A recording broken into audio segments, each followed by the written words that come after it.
Sejak tanggal 10 Juni kita berhenti ekspor dan juga yang dikirim ke domestik juga berhenti. Kenapa? Karena PT Smelter lagi schedule shutdown selama 75 hari.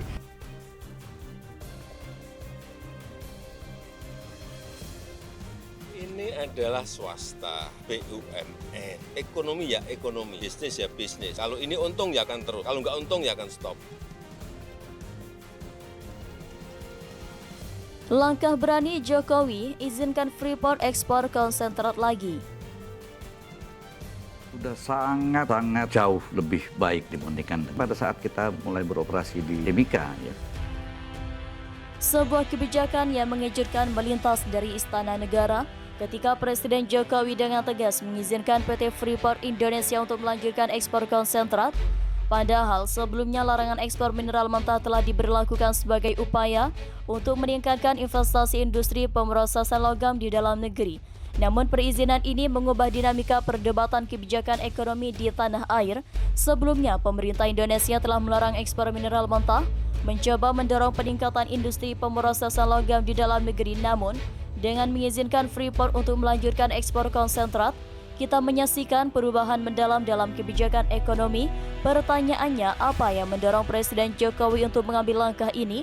Keputusan Presiden Jokowi ini telah menciptakan gelombang diskusi di kalangan ahli ekonomi, pengamat, dan masyarakat umum. Implikasinya begitu besar sehingga menciptakan pertanyaan tentang dampak jangka panjangnya terhadap ekonomi Indonesia dan hubungan antara negara dan perusahaan tambang besar seperti Freeport. Langkah kontroversial Presiden Jokowi untuk mengizinkan Freeport melanjutkan ekspor konsentrat telah membuka sebuah babak baru dalam kebijakan ekonomi Indonesia. Ini adalah cerita tentang kompromi, nilai tambah dalam negeri, dan perdebatan seputar arah yang diambil oleh negara ini dalam memanfaatkan sumber daya alamnya. Freeport diberi izin untuk menjual tembaga ke luar negeri hingga pertengahan 2024 sebagai bagian dari usaha untuk memberikan waktu kepada perusahaan menyesuaikan diri dengan perubahan kebijakan yang tiba-tiba. Pada akhirnya, kita semua menjadi saksi kebijakan yang menciptakan gelombang dalam ekonomi Indonesia. Pertanyaan-pertanyaan pun melintas, apakah ini langkah menuju perkembangan ekonomi yang lebih baik ataukah sekedar memberikan keuntungan singkat? Ini adalah cerita yang belum selesai dan kita semua adalah bagian dari diskusi yang akan membentuk masa depan negara ini.